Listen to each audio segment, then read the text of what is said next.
For our guests, let me explain the graphic up on the screen.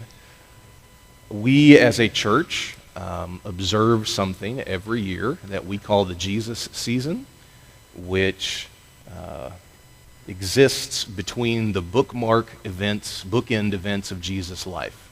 Christmas, the beginning of his life, and then Good Friday and Easter, the end of his earthly life. And every year we talk about Jesus only during those months. We also read through one of the 4 Gospels in your New Testament about Jesus together as a church. This year it happened to be the Gospel of Matthew. And you might think to yourself, I thought the Gospel story ends with Easter, which was last Sunday. So why exactly are we still doing this on this Sunday? Shouldn't we be starting something else? And the answer to that in all of your Gospels is no. Easter is not the end of Jesus' story. Actually, all 4 of the Gospels, Matthew, Mark, Luke, and John, tell you that there are very important events and discussions that happen after Easter. Our Gospel this year, Matthew, tells you the same thing, that actually Easter does not end Jesus' earthly life. So we're going to take one more Sunday so that we can end where Matthew ends. These are, let's see. We got it, Ken? Nope. There we go. These are the last 4 verses of Matthew's gospel. This is after Easter, after the resurrection of Jesus. For those who have been around church, these are very well-known verses that I hope maybe today you will hear in a fresh way. You will hear in a way that is moving to you and that changes you. That you'll hear them actually the way that Matthew intends, and we'll get into that. So here are the last 4 verses, the very last things that Matthew writes about Jesus in his gospel. Now the 11 disciples, because there's no longer Judas Iscariot, he's dead. Now the 11 disciples went to Galilee, northern Israel, to the mountain to which Jesus had directed them. When they saw Jesus there, they worshiped him, but some doubted. That sentence, by the way, is unique to Matthew. And there's a sermon in that sentence that they went there and worshiped him, but some doubted. Who could blame them? The events of Easter were unprecedented. And Jesus came to them and said, "All authority in heaven and on earth has been given to me. Go, therefore, and make disciples of all the nations, baptizing them in the name of the Father and the Son and the Holy Spirit, and teaching them to obey everything that I have commanded you. And remember, I am with you always, even until the very end of the current age." These are Jesus' last words to his followers. They would no longer see him physically after these few sentences. This is how Matthew ends his gospel. This is what we want to pay attention to today. This is where our journey over the last 3 months experiencing Jesus in the Gospel of Matthew needs to end too. Jesus says to them, let's pick it apart a little bit and focus in on a few of the key ideas, many of which have been talked about a lot in association with these verses called the Great Commission. Jesus said to his followers that day, on a mountain in northern Israel or Galilee, he said, "Go." Go. This, by the way, if you have read through the Gospel of Matthew or have been listening to some of the things that we talked about during the Jesus season this year, this is not new. Jesus in Matthew chapter 10 already sent out his followers to do his work, to teach people what they had been taught. So this is not new for them to go. What's different about this is now they're going to go without him physically, something we'll talk about more in a little while.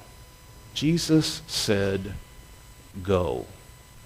Now, if you know the fuller story from the Bible about the first disciples after Jesus leaves them, irony, they don't do it. For these 11 guys, Peter, James, John, etc., they don't do it right away. He says, go. And to these 11, he means you're going to go to all the nations, which requires travel. It requires uprooting yourself. They don't do it. We learn in the first few chapters of the book of Acts, the Acts of the Apostles, which is the history of the church right after Jesus leaves, that they don't go. They actually camp out in Jerusalem or around Jerusalem in Israel, their known world, their own culture. They don't obey. You know what it takes for them to obey? It takes the Jewish religion and its leaders waking up to the fact that Christianity, as started by Jesus, was a threat and was not part of their religion, but something very distinct from it, and they tried to stamp it out. If you're familiar with the Bible, you may know that Paul, the guy who writes most of your New Testament, started out as somebody named Saul, who was part of this Jewish persecution of the first Christians. This subject interests you at all, you can read about it in Acts chapter 6 through Acts chapter 9. And it took the Jewish religion persecuting these disciples for them finally to run for their lives and ultimately obey Jesus' command to go. They ended up in places like Antioch of Syria just to be safe. But in being safe, they ended up obeying, almost as a second thought. Interesting, isn't it? I wonder what it would take you and I as followers of Jesus to actually take his last words to those of us who are his followers seriously. To go. To take his message, to take who he is, and to go. We are not that different from his first 11 key disciples, who decided that even though these were Jesus' last sentences to them, they didn't want to do it. They'd rather stick with what they know. It took them being persecuted for them to obey. What will it take for you and I to do it? To make ourselves uncomfortable, to go to people that we don't know in order to talk to them about Jesus. Now, interestingly though, most of Jesus' first disciples, most of the people who interacted with him physically on earth, most of the people who started the church after he left didn't go anywhere. And not because they were being stubborn or scared, they just went home. The 11 guys that we know, the guys who are central to the story of the Gospels, like Peter, James, John, Thomas, Matthew, they all spread out. They go to Turkey. They go to Italy. They go to Greece. They go to Egypt. Thomas, we are told in church history, made it all the way to India before he died. Okay. But most of the people who interacted with Jesus back then did not go to foreign countries. In our parlance 2,000 years later, they were not called into foreign missions. They just went home. They went back to their little town in northern Israel or southern Israel. They just went home. For them to go looked like just going home. But then, doing what Jesus says we ought to do in these verses to the people around them. And odds are, that's the story for most of us. When you hear Jesus say, go, he's probably not asking you to move.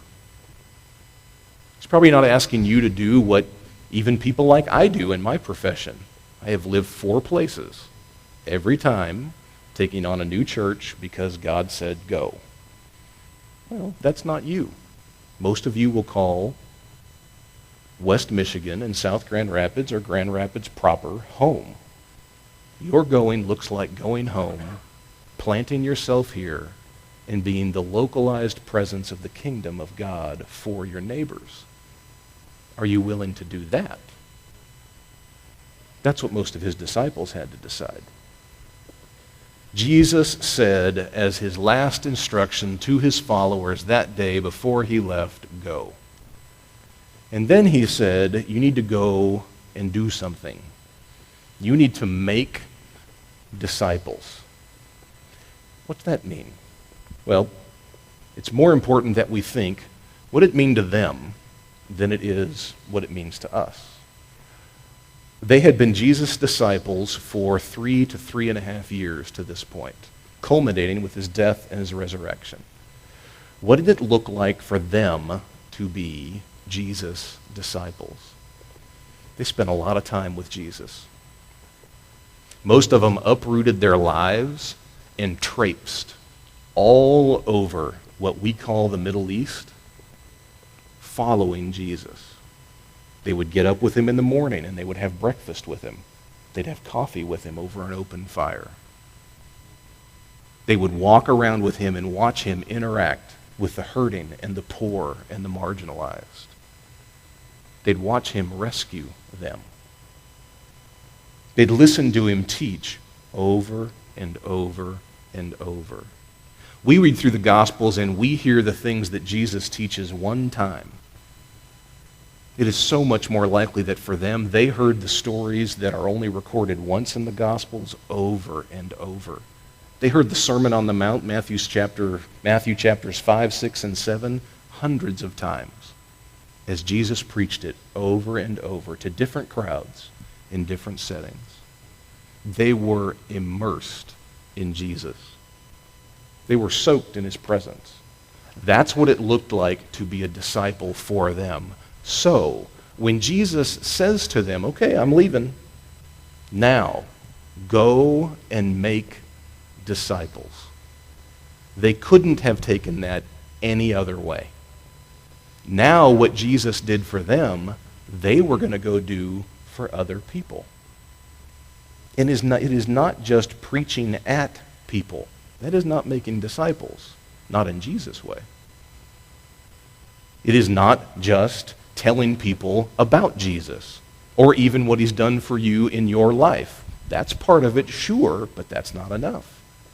If you're going to make disciples the way that the disciples themselves had been treated by Jesus, then there has to be a lot of space in your life to hang out with people, to let people get close to you, to let people spend time with you, to let people observe you, to let people listen to you, and to listen to them. This is how Jesus made disciples. This is how Jesus made dozens, maybe 100 or 200 disciples that would change the face of the known world in one generation. He invested his entire life in them, not just a sermon or two, not just a book, his life. For us to do what Jesus says, we have to be willing to invest our lives in other people too. A book or a sermon is simply not enough.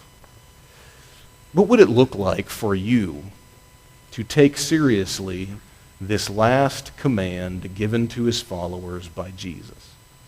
To live a life that sought to make disciples in the way that Jesus himself did. What would that look like? Well, you're going to need to free up a little time, right? The great curse of the American family is going to need to begin to be solved by you, by which I mean busyness. All of us in the room think, I don't have the space in my life to do for other people what Jesus did for his first disciples. I don't have the room or the time or the energy in my life to live intentionally open to other people, to invest in other people, to invite them into my routine, to spend time with people purposefully. I just don't have it. You're right, there's going to be a trade-off. This, by the way, is true for us as a church. If we or any church wanted to take Jesus seriously here and make disciples his way, we as a church need to make sure that we don't ask you, who are a part of the church, to do anything more than is absolutely necessary within our walls. There are certain things that have to be done, absolutely true. And there should be no filler, no surplus. You know why? Because we need to protect your time too. We need to protect your energy too. So that you have a few hours every week that you decide you are going to invest in somebody else. You're going to befriend somebody else. You're going to invite them into your home the way that Jesus did with his first followers. And as you do that, you will be making disciples his way. Go and make disciples, Jesus said. Those first disciples knew exactly what that looked like because they had been doing it with Jesus, or better said, he had been doing it with them for 3 to 3.5 years by the time Jesus said this to them. But it's not just go and make disciples. Jesus actually tells you what the key hallmark of a disciple is. Do you see it? Go, therefore, and make disciples of all the nations, baptizing them, yes, but then what? Teaching them to obey everything that I have commanded you. Teaching them to obey. One of the key components of being a disciple, someone who is a follower of Jesus, somebody who says you believe in Jesus, is that you are his student. That is a crucial component of the understanding of a disciple back in Jesus' day. You would say to a religious leader, in the case of Jesus' own disciples, they said to Jesus, we want what you got. We do not know how to make life work. We do not know how to be happy. We do not know how to have peace or tranquility in our lives. We don't know how to find meaning on our own. We've come to the end of what we can do for ourselves. And what we see in you, we want. So we will put ourselves in the position of being your student. Reteach us life. Tell us the truth. Tell us what will give us purpose and meaning. This is what it meant to be a disciple. Whether or not you know it, that's what it means to be a Christian. Because to be a Christian is to be a disciple.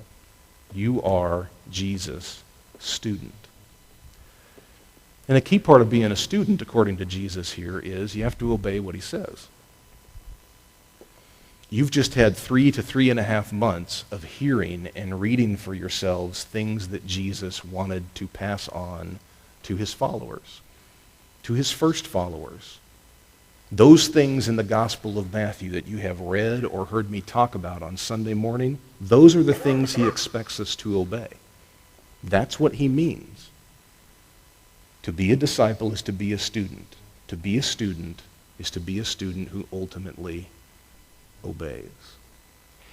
Any other understanding of what it means to believe in Jesus, any other understanding of what it means to be a Christian is deficient if it does not include obedience. I say that because you know as well as I do, when 85% of Americans can identify themselves as Christians, there's a problem in the definition. Right? Now, I'm sure they may have warm feelings about Jesus. I'm sure they may have had some tenure in church at some point.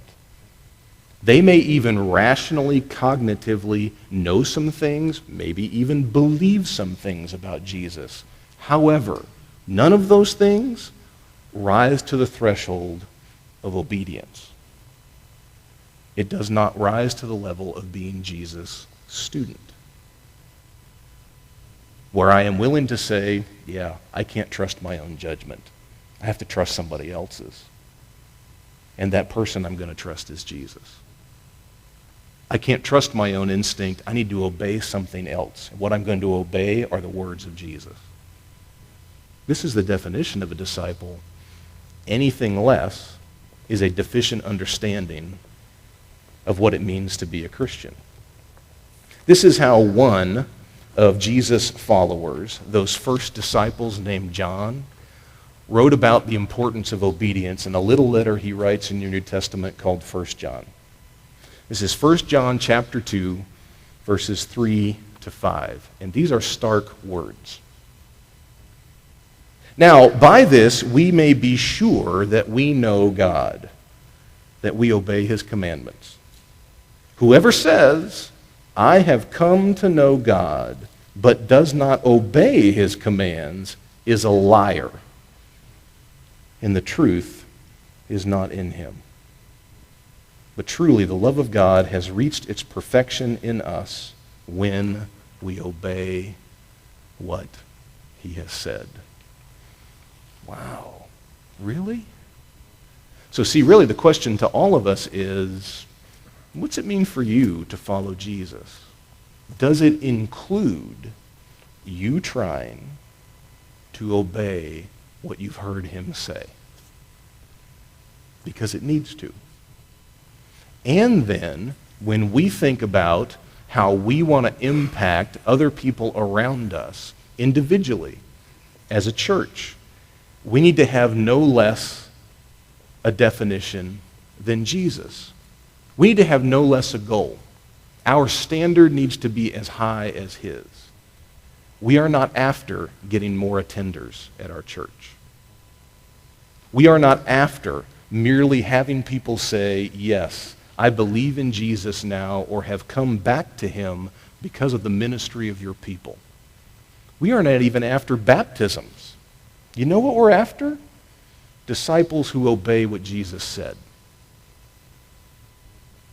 Anything less is an inferior or deficient goal. You follow? Go and make disciples who are students of Jesus and obey what he said. Now here's the great upshot. Obedience is the kind of thing wrongly understood that sounds oppressive. It sounds heavy. It sounds like a weight upon your back.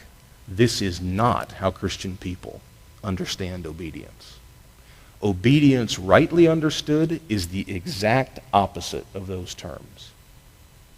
This is how one great Christian from the last century talks about obedience. In this short quote, you will hear the right way to understand that term or idea.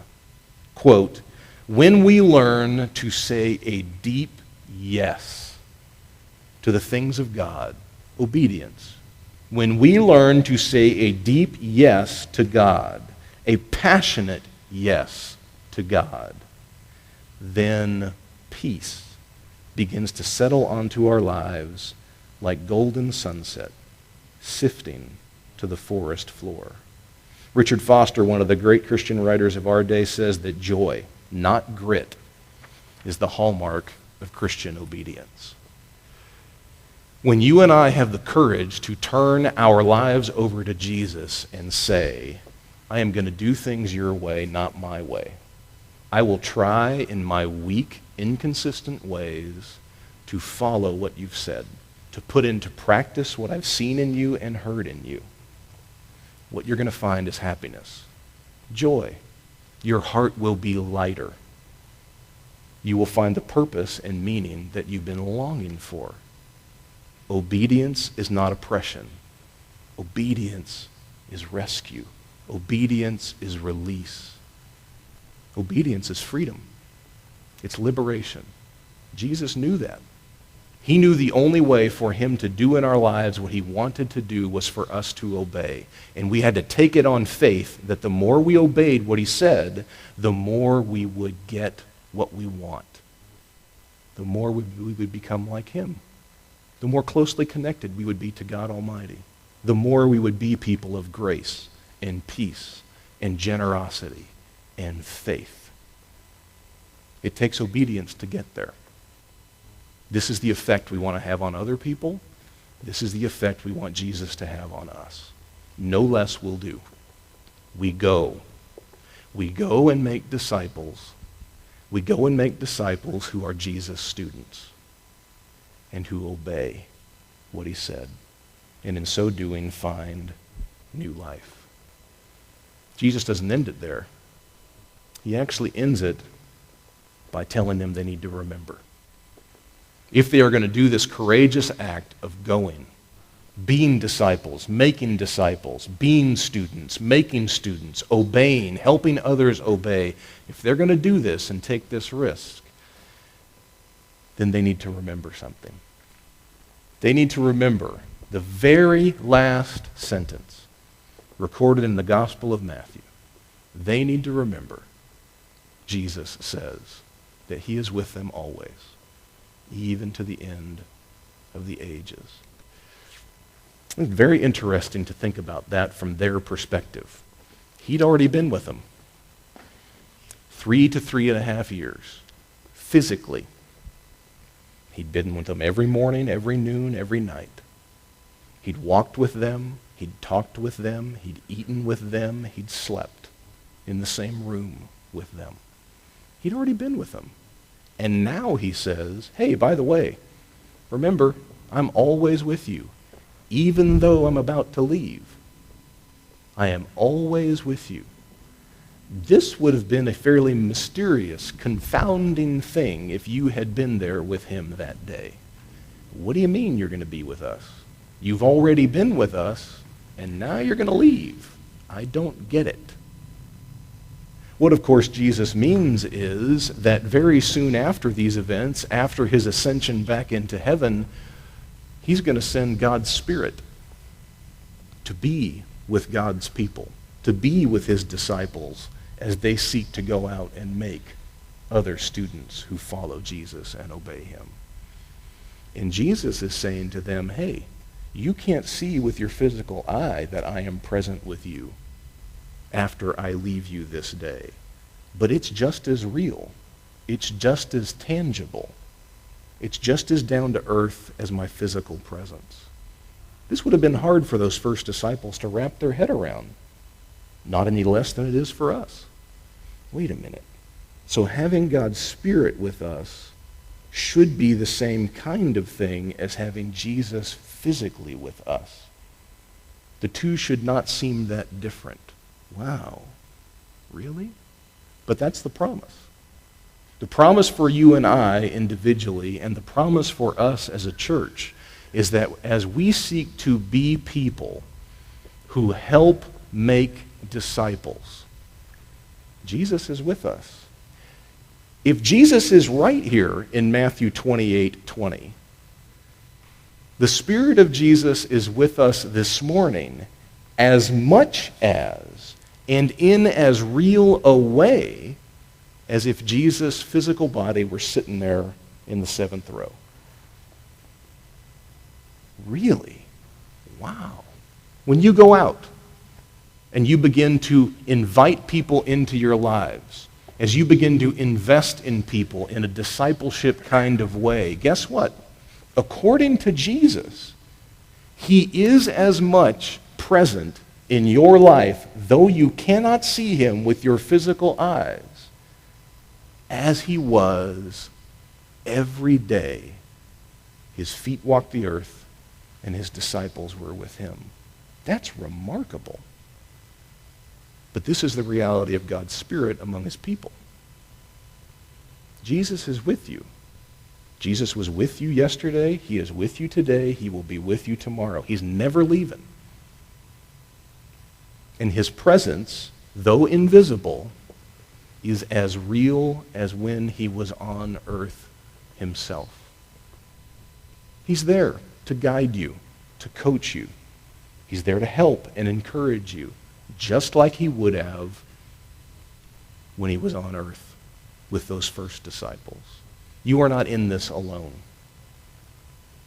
It should feel like a daunting task to you that Jesus says to you, yes, the rest of us, yes, the rest of the Christians gathered around the globe, that's true, but to you. Jesus is saying to you, if you are a follower of his, I need you to be a part of this going, making disciples process. I need you to take personal responsibility for it. Man, really? But remember, I'm with you. The same way I've always been. I will be there to care for you, to instruct you, to guide you. You're not in it alone. I'll bet if you asked his followers that day, those were the words they needed to hear last. Because what he was asking them to do was big. You see, when you hit the end of the Gospel of Matthew, just like any of the other Gospels in your New Testament, it seems like that's the end of the story, but it's not really. Just about every other book that you read, any other movie you watch, when you're done, when you close the book and the last word is read, when the last minute of the Blu-ray has played, you're done. The story is over. That is not so with the story of Jesus in the Bible.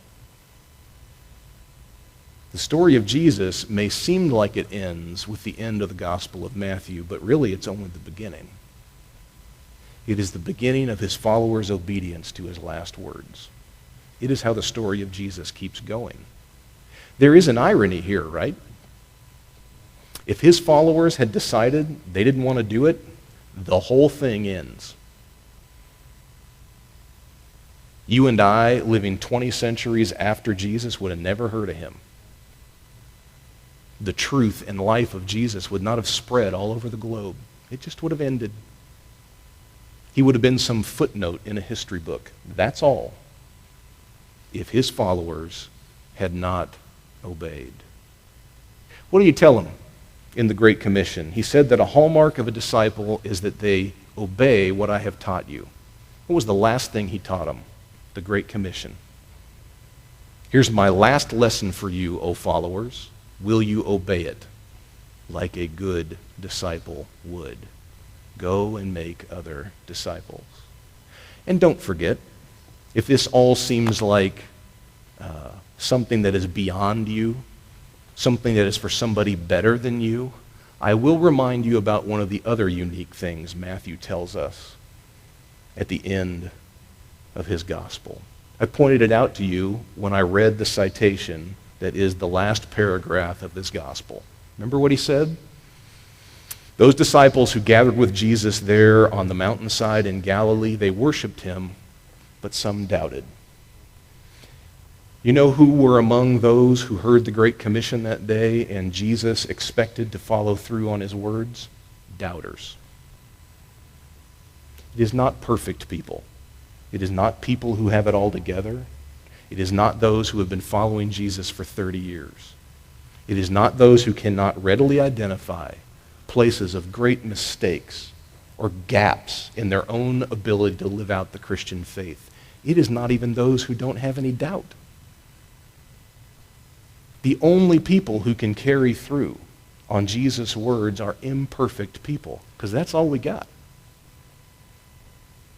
Gathered there that first day when Jesus uttered the Great Commission, there were doubters. Jesus' expectations of those doubters was no different than for those who didn't. Will you take who you are, incomplete as it is, and nonetheless, will you go and make disciples? Teaching them what I've taught you, helping them to put it into practice in their lives and experience the positive benefit because. I'm sure he meant you, by the way. If he meant the doubters that day on the hillside in Galilee, then he meant you, and he meant me. All that's left for us then is to decide what we will do with his last command to us. Will you take a minute here at the end of the message? Up on the screen are some prayer prompts derived from some of the major things that we talked about today. Would you just pause for a minute and maybe use those to talk to God, to pray to God, to let him speak to you in the quiet? And after a moment or two, I will pray for us all.